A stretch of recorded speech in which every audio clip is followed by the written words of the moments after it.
Hello, everyone. My name is Kate, and I'm with Group 60. Our group decided to do our presentation on the negotiation that occurred between Pfizer, BioNTech, and the EU. So, in light of the COVID-19 pandemic, there was a vaccine created. So, in this presentation, then, we're looking mainly on the background of the parties that were involved in the negotiation, how they prepared for the negotiation, the type and style of negotiation that it was, and how they tackled the problem that was at hand and the outcome of the negotiation. So the three major parties that were involved in this negotiation was Pfizer, BioNTech, and the EU. And Pfizer is an American pharmaceutical company that had to collab with BioNTech, a German biotechnological company, to create the COVID-19 vaccine. And the EU, then the third member of the negotiation, was previously known as the EEC, that founded in 1957, came to negotiate on behalf of its member states such as Ireland, France, Germany, and several other countries to make sure that this vaccine was going to be safe for its citizens, and also there would be enough supply to go around. So we see how that the need to negotiate arose between the parties for a number of reasons. There was a competition that began between pharmaceutical companies to be the first to bring out a safe and effective vaccine, and for countries then to have enough supply of the vaccine for their members. So Pfizer partnering with biotech got approval on 21st of December to begin to market the vaccine that they had come together to create, and the EU then had an obligation to make sure that it could protect the health of obviously the citizens in its member states. So prior to the approval of the European Medicines Agency, they began negotiations already for the supply of the vaccine, how it would be distributed, and so on, with Pfizer and BioNTech. And this contract was signed mid-November 2020. And this was all in line with the European vaccination strategy that the EU had come together to create towards mid-June, 17th of June 2020, to make sure that the vaccine that would be presented to cure the virus would be safe, would be effective, and would be affordable. So we see how that the need to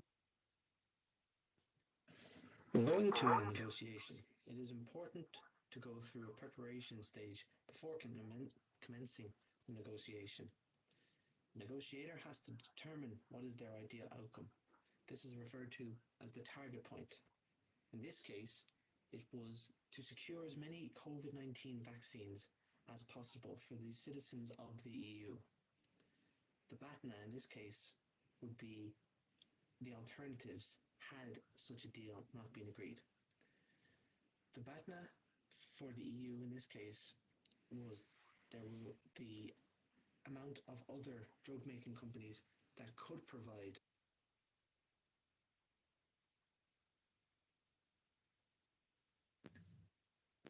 After completing their self assessment and knowing what they wanted, which was to secure as many COVID-19 vaccines from Pfizer BioNTech as possible, they had to then look at the interests that were seen by Pfizer BioNTech. Pfizer BioNTech were two separate parties, but they had pooled their resources and their capabilities together in order to produce the COVID-19 vaccine. When assessing Pfizer BioNTech, the EU had to take into consideration their legal status, their manufacturing capabilities, and their funding. In negotiating with Pfizer BioNTech, the BATNA on the behalf of Pfizer BioNTech was that they were already negotiating with the UK and the US. Negotiations were held against the backdrop of the hope that more vaccines by Pfizer BioNTech would be developed and would be supplied to the EU, and a long-term repetitive relationship between the two parties would ensue. For vaccines to be used in the widespread EU countries, it must go through the European Medicine Agency. As Pfizer BioNTech had already passed this stage, this was something that the EU was acutely aware of when negotiating. The linkages affected that the entirety of the EU deferred the ability to negotiate to the EU Commissioner on their behalf. Negotiations were held against. Much of the negotiations between the EU and Pfizer BioNTech has been kept confidential due to the private and sensitive information between both parties. Despite this, An aspect that had began to emerge was that 4 member states, France, Germany, Netherlands, and Italy, began negotiations to buy their own vaccines due to their opinion that the negotiations had been stymied and were slowing down, potentially costing lives. The EU then created the Inclusive Vaccine Alliance. This alliance allowed expansion of negotiations to satisfy all 27 member states of the EU.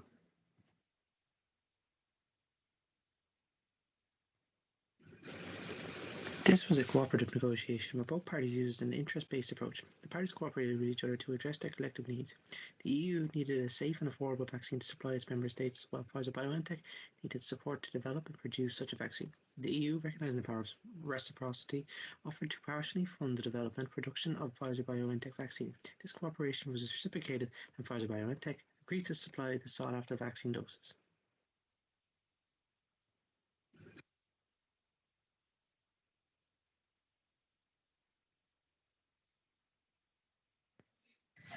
In spite of the positivity surrounding the Pfizer-BioNTech deal, there was an issue that had raised its head with the ability of Pfizer-BioNTech to supply the 300 million of the COVID vaccines to the EU.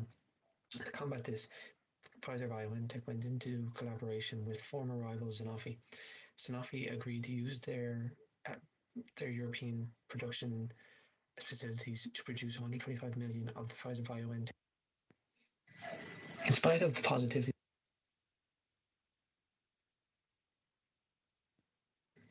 from this presentation,